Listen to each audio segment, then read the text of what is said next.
So my name, Andrzej, which is the same for Andy in English, comes from the Greek language, which means to hold the spear, to rule the world, and to be manly. Beautiful. I love that. So pronounce it again for me. Andrzej. Andrzej. I don't know if I'm Close saying that enough. right. I'll give you 5 points for trying though. Thank you. Thank you. So you are a coach for highly sensitive people called empaths and Guilty. diverse educational background, psychology, clinical dietetics, personal training, neuro-linguistic programming, hypnosis. So tell me how you got started in all of this. It started with me being an odd one. I didn't fit in, and that was because I was seeing the reality through different lenses.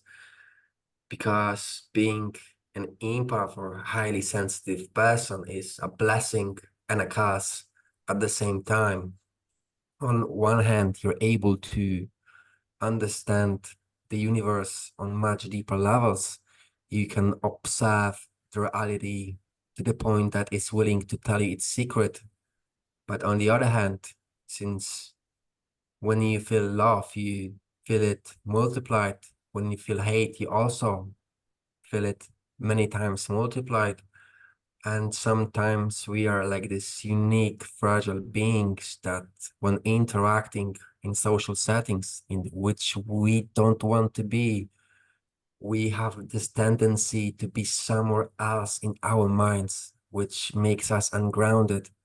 And then we are very prone to be overtaken by negative emotion from the third party. And once that happens, it's literally your belly sinks. You stop breathing. You kind of look like an idiot, like you freeze like a deer standing in the middle of the road with a car incoming from other direction. So it starts this vicious cycle of decreasing self-worth because, you wanted to sound cool. You wanted to do something different, say something different, but it is what it is. And you try to prepare for something that has not yet happened and it always fails, which continues to impact your self-worth. So I wasn't any different than that. I was very anxious, and the fact that I was the only one from my surrounding that could feel those emotions. What I did is basically came to the only possible solution. I'm crazy. So I started to search for ways to make me whole again, to explain why I'm saying the things that I'm saying, to explain why I'm feeling what I'm feeling. So I started this journey of self-growth to realize who am I. And yeah, I've done different what they call modalities to the point that I realized that if you want to understand reality by your mind, you always gonna know what you want to know because the brain, how it works, is that it gives you what you want to be confirmed, as in confirmation bias, placebo effect, self-fulfilling prophecy, just to name a few. So truly, we are limited by our minds when we search for truth. So sooner or later, I started searching differently. I moved my attention to what is called esoteric practices from the East. I'm a Shaolin apprentice looking to be a master one day, hopefully, and esoteric Tao student as well, which gave me a unique perspective because in the East, the art of, for example, traditional Chinese medicine is over 3,000 years old, and it's based on observation of how nature and the universe works compared to our science, which is only 180 years old. It's a different accumulation of experiences. Not even to mention that people nowadays treat science like a religion. They use it for their own benefits, just to be above someone. And there are people that if it's not confirmed by science, they won't even talk about it like it would be some religious dogma. So you might think that all things have this thing in common, that they don't last forever. Sooner or later, it will dissolve, it will lose its purpose, because, science or religion is just a tool. It's good if we are using those tools, but if those tools are using us, then that's a problem. Absolutely. Yeah. Science is so, people actually think that science has no bias in it, which is completely false. Yeah, In order to even pose the question and form a hypothesis, you have to have a bias. It starts with bias. yeah, And as you said, only 180 years old. And yet we have these other traditions that are thousands of years old. And we're over here trying to say, oh, that's nah, this is yeah, more reliable. yeah. That's hilarious. But I Or like, love how you described being an empath, like getting mm, into social interactions for the first time. For me, my mother always used to say that I was just so impolite because I don't think of saying the things that most people think of saying, like the small talk things, because I'm so busy like reading the energy and feeling the other overwhelmed person's, by it. like all the things that are happening, yeah, that are Yeah, not being said. And so it like, I'm like, uh, I've got it nothing to takes say. time. It takes Yeah, time to process that, because there's so much stimulus that we're just overwhelmed by it. And especially since we live in day and time that we're bombarded by information from literally every direction, to the point that our brains are not able to cope with that amount of information. So if you're an empath, you're gonna be affected by it twice as much. So for the sake of your own well-being, I suggest that you should limit the amount of information you intake and just focus on what's serving you. And if something does not serve you, that should be discarded as something that, if you yeah, would own a garden, you would want to weed the weeds so the plants can grow and manifest into beautiful plants that give you fruits. So it's the same with our minds. If we let the seeds overtake us, we're doomed. absolutely. And one of the ways you do that is you've clocked in over 7,000 hours of meditation, Yeah, making space in the mind to let those yeah, weeds be excavated. yeah. So I don't know about that. To be honest, I started meditating because I was at luck, and I thought it would make me feel whole, and like this meditation is something unique, like a holy grail that will make me whole. But the thing about meditation is that it's gonna amplify the state that you're currently in. So when you're meditating, when you're anxious, you're gonna be double the anxious. And like meditation itself is only the tip of the iceberg. And we, as children of Western society, only focus on that because we are so high on those arts, to the point that we use it not to grow our spirits, but our egos. So we use meditation to get some goals, manifest something, and many others. Not that it is particularly wrong to do so, but there are repercussions of all things you do.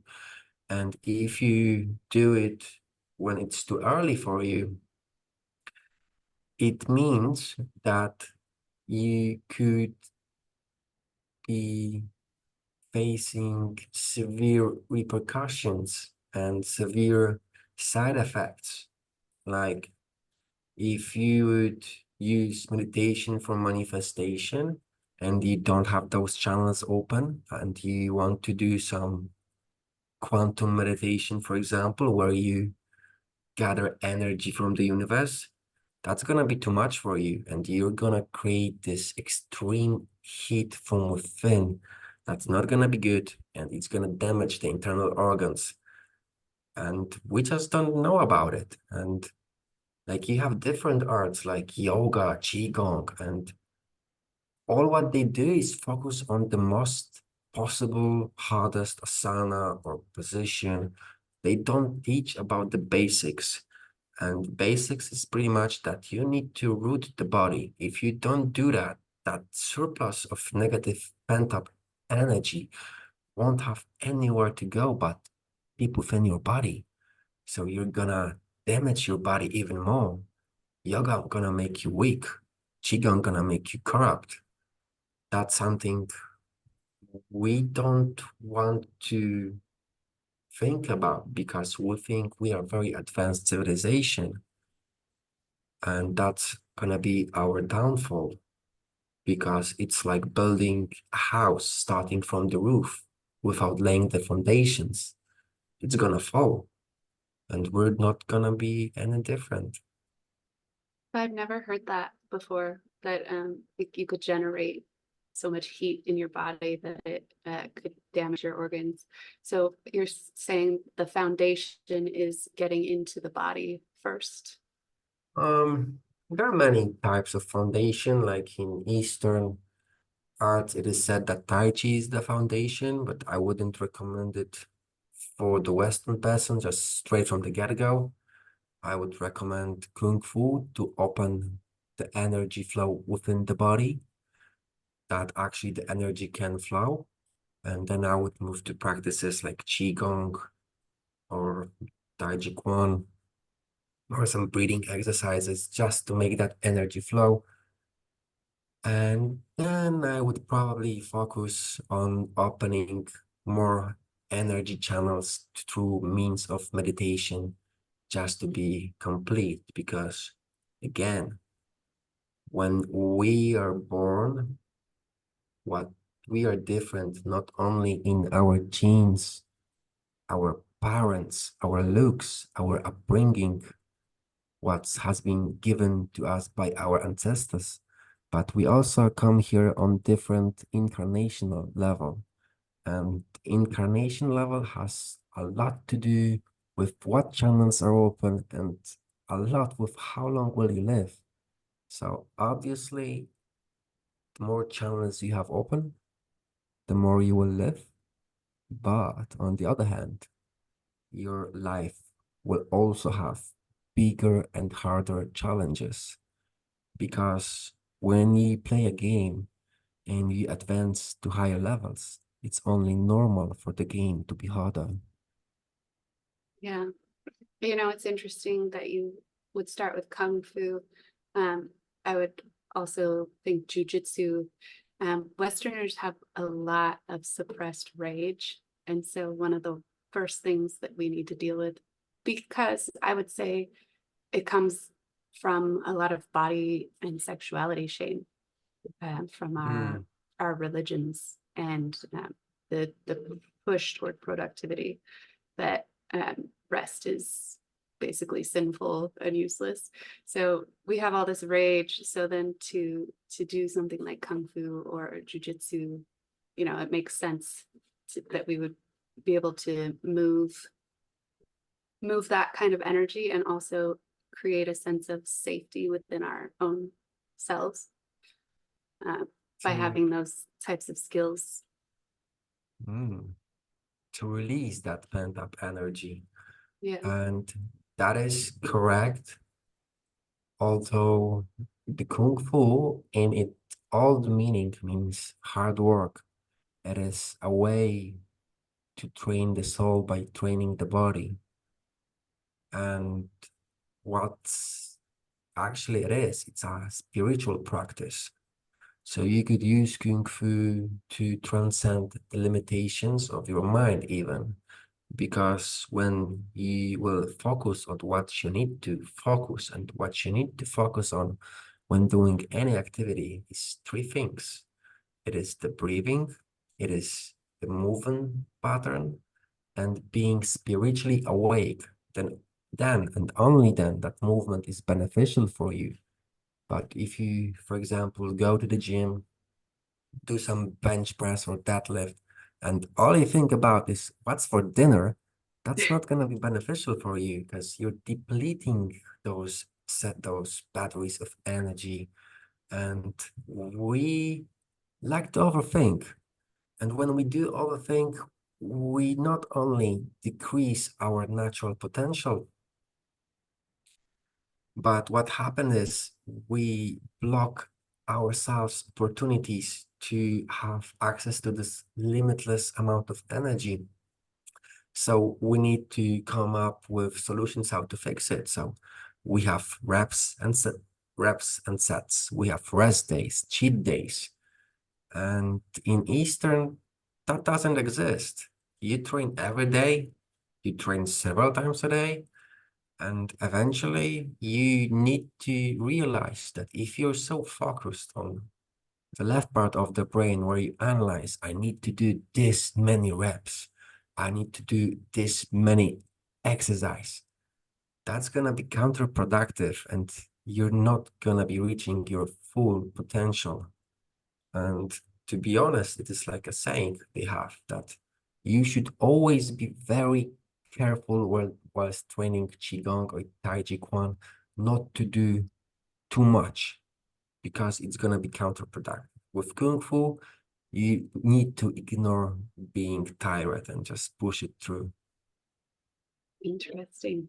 Yeah, I've noticed that as I've done more of my spiritual practices and more of my healing, and I'm learning how to be out of my mind and more in my body, which is not something that is consistent still. I mean, it takes a lot for me to be able to drop back into my body and get out of my looping thoughts. But it's a daily practice all day. And as I do that, my workouts have changed significantly, and so have my body, and so have the results. And yeah, listening to the body and feeling, not deciding, oh, it's 15 reps with this number, this amount of weight. Instead, to actually feel your muscles and allow them to burn. Yeah. And then as your form starts to falter, that's when you're done with your reps, not this number. Yeah. When your body tells you to stop instead when your mind tells you to stop, or more accurately, when your ego tells you to stop. Yeah. Yes. Oh, so many times in a long distance run or whatever, anybody who's ever done any long distance running knows that your ego will get in there and tell you you're going to die like 5 steps in. Yeah. But if you focus only on breathing, somehow you're able to go through that. Yeah. Yeah. And then you get to that runner's high, and then, Yeah. it's amazing. Yeah.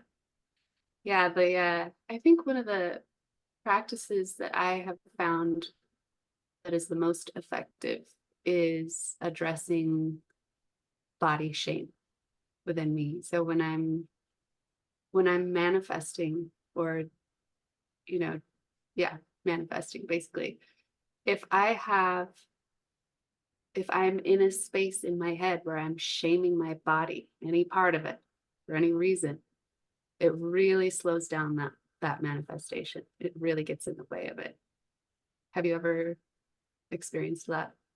So I do understand why it's coming from. I believe all of us have different challenges in our life, which mostly appear in form of those pent-up emotions that are given to us by our ancestors. So the emotion that have been passed to me is fear and pride. So not really a shame, but those emotions are like characters that have different faces. They are very all connected together. And that is true that it's gonna slow down your manifestation like crazy, because when those two thoughts that are in energy type frequency or wave will clash, they will just bounce off each other because they are so different. And you will lose that energy that you have invested. So in Tao, it is said that 1 gram of negative emotion is balanced by 10 gram of positive emotion. And I honestly believe that on the growth of the spirit, you need to confront what's in the dark, because the world itself is created on duality. So if you go to the dark, you will eventually find light. But we tend to do what's easy, Mhm. and then what we get is a hard life. That's so true. Not visiting the shadow, not doing the shadow work. It's just, I mean, no results will happen. Like if you're just walking around saying positive affirmations, but you have no idea why there's that voice in your head in the Yeah, background telling you what an idiot you are, or that there's not enough money in the world for you, or you don't deserve it, or whatever. If you never address that voice, if you just try to ignore it and place positivity over it, you're not going to get anywhere. it will bounce off it because it's not a match in the energy. So, the best way is to be aware of that voice and start to observe it. And if it's very annoying, just look at it and say, I can see you. And when thing is, if you are aware, if you put some light on it, eventually there will be light and it will dissolve. But it comes with practice, especially if that is something that has been given to you by your ancestors. So that's easily up to 8 years of work, because that's the amount of time it takes change on cell level in women. In men, it's 7 years actually, but it's still very hard to do so. And pretty much all humans have what you say, struggle with those emotions, and different people call it differently. Pain bodies, for example, or different names. So yeah, it is what it is. It's good to be aware. It's good to know that if you fight with it, you're gonna make it stronger because you're feeding it energy, and you're gonna be much more attached to this pattern of thinking and feeling. And you need to be aware that sometimes it's gonna trigger of its own, just to have you release those chemicals that you're addicted to. Because Mm. when you feel shame, it's followed by this chemical that is released in your body. And with time, the body itself got addicted to it. So the body is gonna, hey, you need to feel this emotion. Come on, what's wrong with you? Feel it. I need the hit. I need the hit of Yeah. this drug. Oh, I found that to be so true. The first I heard of that was Joe Dispenza's work, and I found myself addicted to what's the stress hormone, cortisol, and Cortisol. then yeah, and also the corresponding emotion that would release that. I would say it would be that body shame, and then, but there are others. There's fear and scarcity in me. I have very interesting patterns in the women in my family, believing that we are property and have no value outside of being with a man, uh, no safety Oh, outside of being with a man. Um, so that's been very fun to discover and work with. You yeah, mentioned 8 years for yeah. patterns in the body to change. That doesn't mean that people can't get positive results during that time, but yeah, you're going to find yourself looping back to that same thing over and over To be throughout. honest, that's what I'm about to say might not be sound too optimistic, but people usually struggle with those patterns all their life.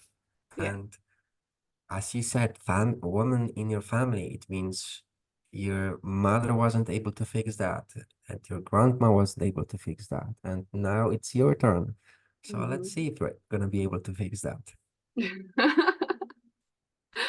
Yeah, so interesting. Well, one of the things that my mom often is saying, like she's very religious, and that's part of the belief system is like, don't have sex outside of marriage. You know, he needs to be married to you so that you can get his social security and whatever else. And I'm just, I listen to this. I just, you know, recently divorced, and I'm looking back at her two marriages and then mine, and I'm like, that marriage was never, those marriages were never safer than us on our own.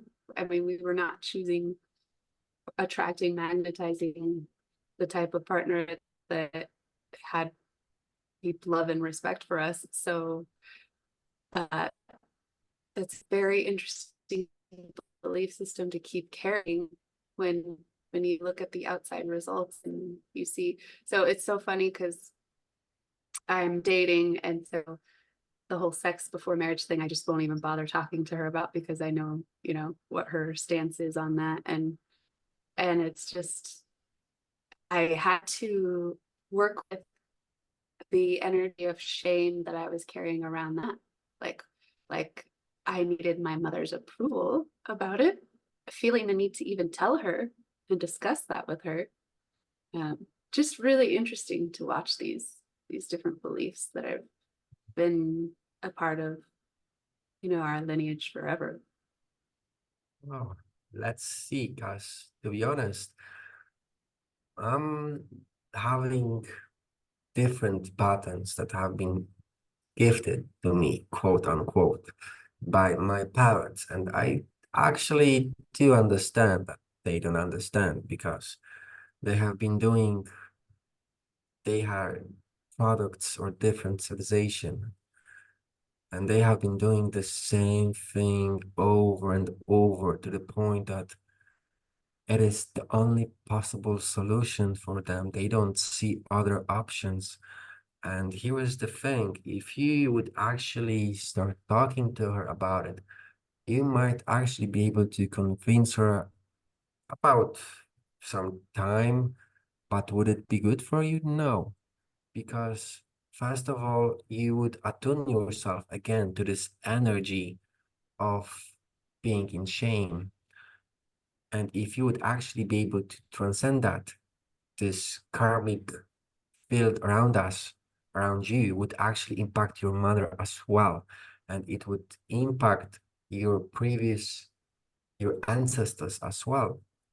But if you're gonna be focused so much on helping them, then it would be at a cost of your own mission. And that is manifestation of lack of self-belief, a fear that's gonna attack your kidneys. So the best thing you can do is to be you, because you don't want to be your mother or extension of her mind. You want to be you, and that's the most you can do actually. And if you want to give your parents something, it's your awareness, your presence. Perhaps with time, they will be able to see through the illusion that has been given to them. And maybe, just maybe, our parents didn't have the tools that we have right now, didn't have access to the information we have. So it's a completely different ball game, a challenge, something. There's always a cost for everything you do in life. We might be perceived as free in our civilization, but humankind have never ever been enslaved so much like currently. it is slavery with extra steps, and we don't know about it. They tell us what to think, what to feel, and what to do, and we don't see it. We think it's our own thoughts. And Yeah. if we would go down this line, it's all what we would find is grief and sadness, because we're much more than what they want us to be. Yeah. And that grief, sadness, rage are things that we don't want to feel because we think they're going to overtake us and we're going to end up becoming murderous, scary, scary beings. But actually just Oh, feeling those feelings has never been, once I started actually feeling those feelings, it's not scary at all. It's a huge relief. It releases so much energy that is like tension that in my body. I lost 60 pounds last year, but very quickly, like the first 40 pounds came off in 2 months, just wow. from the processing of these emotions and feeling them, and then ending a relationship that was unhealthy for me. So um, yeah, we don't need to spend our time preaching at people who have their way of believing. We need to spend our time being what we are, as you said. And if I am spending my energy convincing people, Yeah, and what's so funny is that a lot of these judgments that that we perceive that are coming from outside, we're creating yeah, with our own beliefs, our own self judgments. yeah. And so we're like projecting, we're hearing them. Like I could say, my mother is going to say this and that and this. And by doing that, I'm It's gonna creating that. say. Yes, definitely. Uh, I believe that people are born on different level, and once you reach the highest level you can be born here, you realize that sooner or later all your thoughts will manifest. Literally all of them. And that is like two-edged sword. Mhm. If you are aware that's gonna manifest, like, oh, you better be careful what you think, because you might manifest something that you would not enjoy, that would not serve you. And this is the reason why the sages of the past days used to live like hermits, only following the laws of nature instead of love, of loss of society, because they understand that if they align their energy with other beings, other humans, with the society, it's gonna work against them. And it's like, when we have different beliefs, I know that most likely most of my beliefs are incorrect. I'm wrong about it. Yeah. But if I'm gonna invest energy in them, I'm gonna get attached. And when somebody will point out that I'm wrong, or I will find out I'm wrong, I'm gonna be hurt. I'm gonna be in pain because I got attached. So point is not to gather beliefs like it would be some kind of Pokemons. It's actually about discarding them. Because the more you discard, the more empty your head is. And the more empty your head is, the more possibilities are presented to you, because you are not limited by your beliefs. Yeah. Yeah. We get so, our minds get so cluttered with beliefs. And then we think that, oh, I just have this one avenue for, if it's love or money. Well, this person is the source of my love. We can get very narrow and focused, and then we obliterate all the other channels of love Yeah. flowing to us, or money, or anything that we're looking for, needing.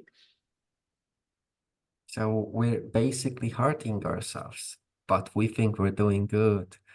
And isn't it a trick that whatever you put after want becomes sour? You might have best best intentions in the world, that you want to do good, you want to do good for other beings.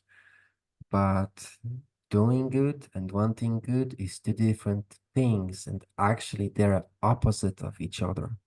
Because wanting to do good, it means you're doing the wrong thing. Interesting. Wanting to do good is the wrong thing. How do you tell me Oh, more? wanting to do, it's like you want a car. Does it mean you have a car? No, it means you want that car. So it means on the one side, there is something you have, and the other thing is something you don't have. It's the same thing with wanting. It's the opposite polar. And actually, want is greed. And greed is a very demonic energy itself that is putting separation between you and what you want. And the more you want, the more separation you will receive, because it is like affirming the universe that you don't have it, and what you actually want is to want more. So you will want more. Yeah, exactly. Yeah, one of the most powerful manifestation tools is to be grateful for the thing Mm, that you want, but not wanting it, but being mm, grateful that I have it now. mm. Yes. And people find that so challenging because then they look at their outer circumstances and they're like, but I don't have it. It's like, actually, you always have everything that you've ever wanted. It's just maybe not on this timeline, maybe not Mm, right here, right now, but it doesn't mean that you don't have it. So if you can envision, if you can convince yourself by saying, well, my future self, I want this because my future self already has it, then you mm. can get into the energy of, well, I do already have this. So I am so excited about it and I am so grateful. So this is kind of like those quantum meditation that are very trendy right now. And yeah, you could do it this way, absolutely. Because the time itself does not exist. What we perceive as reality is not reality at all. It is the pollution. It is the result of the pollution of our minds. And the actual reality is something that cannot be reached with the senses. It is something that esoteric Taoists call Wuji, prematorial force. And they have been able to find it while still living in caves. And what's funny is because most of the monks that live in monasteries, usually due to the lifestyle they lead, which is meditating, training, and cleaning the temple, they are in that state pretty much all the time. So when they're doing like basic qigong exercises like Batu Ajin, 8 pieces of brocade, this is literally the first exercise of manifestation that they have. But once it got imported to Western culture, it lost all of its meaning. It became pretty much the same as a fitness exercise. And as with all things, you need to be aware that if there is a sudden change, it might not be beneficial for you, because all sudden changes, like if you believe, if you, for example, let's take someone that hasn't eaten for 20 days because he was fasting, and he's gonna out of sudden consuming all different types of food, which is gonna be a sudden change. It's not gonna be good for the body. It is very likely similar with those quantum meditation, because this is actually very advanced and not many people have channels open to do it, and many people not even understand how it actually works, because the time itself is an illusion that we have created to experience ourselves on this journey called life. So we actually a way of forgetting things so we can become one with the source again. And we just discard things. First, firstly, we see that we have the body, we need to take care of it. So we do. But once we are able to take care of the body, we need to move to a different goal. And we take care of our species to ensure it can continue without us. And then the next challenge would obviously going outside our minds, which is a very tough one for most of the people. But once you transcend that, the actual spirit growth occurs because then you live by the emotion. And usually people start by living by the heart, not understanding that it's not about feeling love all the time. Because once again, it's duality. If you they don't see that if they are addicted to love, eventually it will become hate. It's about having the right posture in their body. It's about having heart correctly aligned between heaven and earth. Because some people, when walk, they have their head in front of them. And when life happens to them, they take it by their thoughts and think what just happened. They process the information, they respond to life. But at that time, life already changed. It's something completely different. And you also have people that take life by their emotions. So they have the belly up front, the gut. And again, life happens to them. They feel what has happened and they're like, ah, I'm ready. I'm gonna respond. Guess what? Life already changed. But if you have the heart aligned correctly and you take life by the heart, you're able to respond immediately. And that is the point of it. And eventually come to this conclusion that you cannot understand yourself only in one emotion. You need to experience all vast array of emotions to know who you are, to know what reality is. So at this stage, you have experienced life by emotions and thoughts. So isn't it about time to see the reality for what it truly is? And at that time, there appears to be this small window between the eyebrows that the soul take peeks to see what the reality truly is. And it's usually something completely different. It's not very common to be born on this stage, and people on that stage have it very difficult because they don't really understand what they're seeing. And for most, it's like some super ability, but it is completely not. And eventually, when they transcend it, they realize that they have the cosmos within themselves. And that is the last lesson before reaching the holy state or even enlightenment. But in order to do so, you need to let go of any attachments you have. And I'm not talking about some things like favorite food, exercises, or your thoughts, or like demons or pain bodies.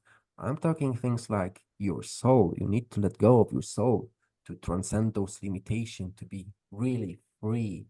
And then your aura becomes white, and then you're dancing through life without any attachments or cravings. You are a free soul. And maybe if you're lucky enough, you would be able to go even further beyond to what people refer to as enlightenment. And absolutely everything, every activity you do is a pure bliss. And you don't even care what you do or where are you, because it's all bliss and it's a wonderful experience. You don't even care if you're gonna live or not. It's a completely different. And what's funny is the more advanced you are, the longer you live. So if you are what I refer as sage level, when you have been born with cosmos within, you can live up to 100 years when you take care of yourself. But once you are a holy man, you don't really need to do much to live 100 years. And when you're enlightened, you don't really even care about that. You're just like, oh, I'm gonna go with the flow. It's so awesome. Yeah, that's that kind of reminds me of that show, The Blue Zones, like the areas, and they focus so much on people's diet as the reason that they're living to 100, and it's so far beyond that. It's like doing, doing your shadow work, doing your getting into your body, healing the trauma patterns, the generational trauma patterns, like actually moving that tension That and that needle. energy through your tissues and releasing it out, getting it out of your body. Um, and then the eating will come naturally. You eat intuitively. You don't follow diet advice because you don't need to. You listen to what your body is saying it wants, and it's not operating from a place of craving things that aren't healthy for you. It's operating from a place of really, what does my body need right now? It's telling you. And so people want to skip all these steps, and I just want to be happy. And it's like, well, being happy all the time, you had to have known grief and rage to ever feel the difference, the contrast, the duality. To feel the Mm, happiness, you have to have the other emotions. So we don't go through our days feeling constantly mm, upbeat and peppy, and you know we just allow ourselves to have all of the emotions, and we allow ourselves to feel the pleasure that is yeah. there in all of the emotions in the duality. Yes. If there wouldn't be rains, you wouldn't appreciate the sunshine. So it's all for a reason. Like everything between heaven and earth is perfect, and there is no need to change it. All flowers bloom in due time. The worst thing you can do is actually push the process. If you would somehow, let's say you have been born on the first level of incarnation and somehow you want to experience life on the sixth level, that's not gonna be good for you. The game will not get easier and you would be so overblown, overwhelmed with those emotions, energies, and information that it's not right approach. It's like when we were kids, like we get naps, we believe in Santa, we get Christmas presents, and all we wanted to do is be adults. But when we became adults, we have to go to work, we have to pay taxes, we have a million things to do, and like, is this something I really wanted? That's crazy. So We always think enjoy the that ride. freedom, like we always think that freedom is somewhere else, right? And Yeah, it never is. the grass is greener on the other side. But it's an illusion, to be honest. And we just have this tendency to believe because our mind says so. And it's very hard to realize that you're wrong. And it's something that eventually all of us would need to learn that our thoughts might be wrong. In most cases, will actually be wrong because we have tendency to create crazy stuff that are not beneficial to anyone, but we lack awareness during our day-to-day life. And then we are confronted with the things we created when we weren't conscious. And it's like, whoa, how did that happen? I don't know. It's a crazy thing. I really should That's watch out my thoughts. yeah, that's always really unpleasant when you are awakening and then you're like, whoa, what?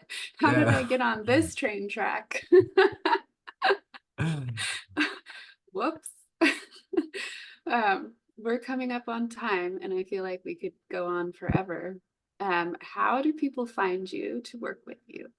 So if what I'm sharing is resonating with you and you would like to know more what I do, You could find me on Facebook or on the link that I'm hoping will be shared on the page, and we could see if we align each other and if there's anything I can do to make you feel more whole, and if there's anything that you would like to learn or grow and transcend your limitation or self-limiting beliefs or emotions.